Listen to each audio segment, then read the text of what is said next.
Kan nampak mahal tu, ya Allah.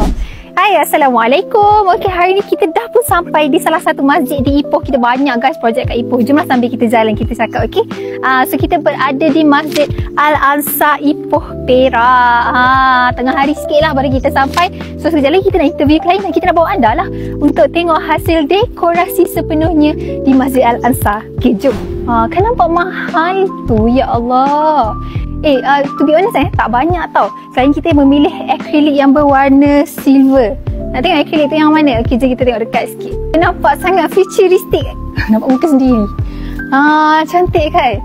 So, masjid ni memilih Triwangu untuk buat dekorasi wall panel.